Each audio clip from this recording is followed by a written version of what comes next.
নির্বাচনে ভোট কেন্দ্র দখলের কোনো পরিকল্পনা থাকলে তা সফল হবে না বলে হুঁশিয়ারি দিয়েছেন এনসিপির আহ্বায়ক নাহিদ ইসলাম। শুক্রবার সকালে ঢাকা ১১ আসনে নির্বাচনী প্রচারে তিনি বলেন, জনজোয়ার দেখে একটি দল ভয় পেয়ে বিভ্রান্তিকর কথাবার্তা বলছে। পরে জুম্মার নামাজের পর ঢাকা ৮ আসনে গণসংযোগে নাহিদ বলেন, হুমকি ধামকি দিয়ে তাদের দমিয়ে রাখা যাবে না। রাশেদ আনিসের প্রতিবেদন। আপনাকেই বলছি, ইন্স্যুরেন্স করলে সিটিতে সুরক্ষা পাবেন নিশ্চিত।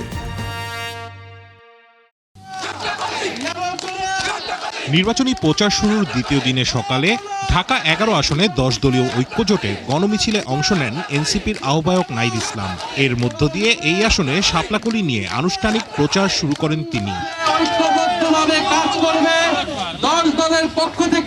হাজারো নেতাকর্মীদের উপস্থিতিতে গণমিছিলে জোটের শরিক অন্যান্য দলের নেতারাও অংশ নেন। এ সময় এনসিপির আহ্বায়ক বলেন, ১০ দলীয় জোটের পক্ষে জনজোয়ার দেখে একটি দল ভয় পেয়ে গেছে। জনজোয়ারকে ভয় পেয়ে গিয়েছে একটি দল। এই জনজোয়ারকে ভয় পেয়ে এখন নানান ধরনের বিভ্রান্তিমূলক কথাবার্তা ছড়ানো হচ্ছে, নানান নেতিবাচক কথা বলা হচ্ছে, ভয়ের পরিবেশ তৈরি করা হচ্ছে, আতঙ্ক তৈরি করা হচ্ছে। আমরা খুব স্পষ্টভাবে বলতে চাই, এবারের নির্বাচন ভূমিদস্যুদের পরাজিত করার নির্বাচন।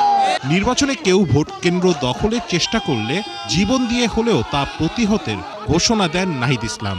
মাঠ থেকে আমাদেরকে সরানো যায় নাই, আমাদের লাশ পড়েছিল, কিন্তু জীবিত অবস্থায় আমরা এক চুলো সরি নাই। নির্বাচনে আমরা সেই একই প্রতিশ্রুতি জনগণের সামনে দিচ্ছি। আমাদের লাশ হয়তো ফেলতে পারবেন, কিন্তু জীবিত অবস্থায় আমাদেরকে সরাতে পারবেন না ভোট কেন্দ্রে। জুমার নামাজের পর এনসিপির মুখ্য সমন্বয়ক নাসির উদ্দিন পাটোয়ারি প্রচার চালান ঢাকা ৮ আসনের ইস্কাটন এলাকায়। এ সময় তিনি বলেন, কোনো প্রার্থীর হুমকি তাদের দমিয়ে রাখতে পারবে না। আমাদের নিরাপত্তার ব্যবস্থা আল্লাহর কাছে। যদি আমাদের কোনো প্রার্থী আঘাত কেউ করা হয়, আঘাত আমরা পাল্টা আঘাত করব। পাল্টা আঘাত এই জন্যই হবে যে যদি কেউ বেশি বাড়তে চায়, তাকে আকাশ থেকে আমরা মাটিতে নিয়ে আসতেও জানি। অনানুষ্ঠানিক নির্বাচনী প্রচারের সময় ঢাকা ৮ আসনে আততায়ীর গুলিতে শহীদ হন ওসমান হাদি। পাটোয়ারির অভিযোগ, তাকেও প্রাণনাশের ষড়যন্ত্র হচ্ছে। আমাকে অনেকে মেসেজ দিয়েছিল যে ২ জন কিলার এসেছে চট্টগ্রাম থেকে, তা আমি ইন্টেলিজেন্সকে জানিয়েছি।